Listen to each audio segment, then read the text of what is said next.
Schizoid.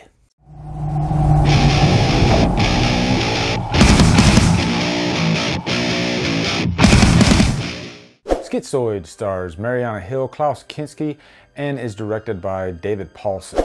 What's up, guys? I am proud to announce that this is my very first review with the new background. Pretty excited. And I'm gonna actually be recording two reviews, one for Schizoid and then another one for X-Ray. And there's another name for it too. I think it's called Hospital Massacre or something like that. But yeah, this is from the X-Ray Schizoid double feature from Shout Factory. As you guys know, I am a slasher freak. I love slasher movies. I've even admitted that I like bad ones. Cut to the chase, this is a bad one. Also, before I get into this review, let me just harp on this book, the Slasher Movie Book. I've talked about this book quite a few times actually, and I like to bring it up every now and then, especially when I'm doing, you know, really unknown slasher movies. Because this one has all of them. It is really a database of every slasher movie.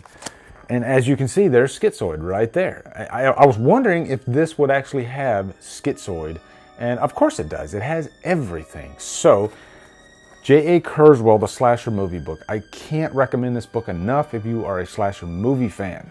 And I'll probably have this part of my review in the X-Ray review as well, so I don't have to say it twice. So in Schizoid, Mariana Hill plays Julie. She's in this psychotherapy group, and she starts getting these strange, threatening letters, and every member of her psychotherapy group starts getting killed by this weird slasher, who uses these scissors.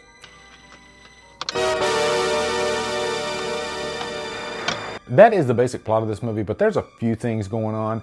Definitely a few things that I want to talk about. Now, Schizoid is a movie I had never heard of.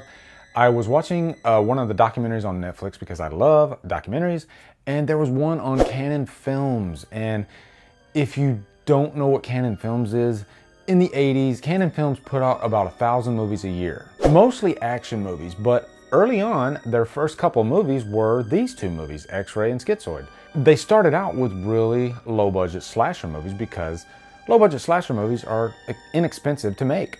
But I can't recommend that documentary enough. Oh, it is such a great documentary. If you're interested in a story about the rise and fall of a production company, look no further than the Canon Films documentary. But Schizoid is really a direct result of Halloween and Friday the 13th. These two movies really just were a launch pad for a million slasher films from 78 all the way to the late 80s. And Schizoid was really one of the first that cropped up actually. But it's not a good one at all. It's really, really low budget. If anything, it's a lesson that you can take a simple idea, but if you don't execute it properly, you're gonna get a really crappy movie. And that's what happened with Schizoid. They took a lot of shortcuts. But first off, let me get into what I liked about this movie, because there are a couple things. If anything, it's very unique, it's eccentric.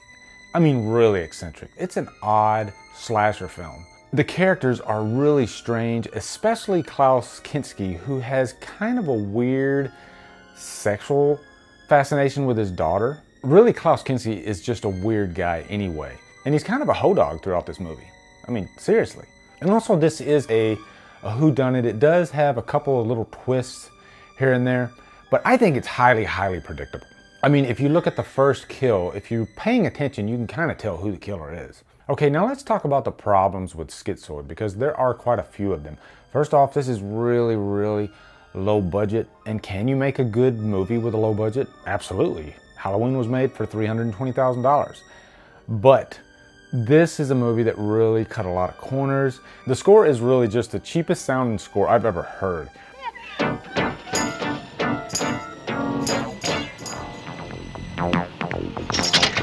It's like they recorded the score on a $20 Casio keyboard. Seriously.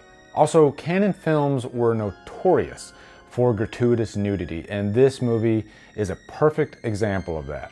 I have no problem with TNA in movies, but the nudity in this movie really just gets in the way of everything.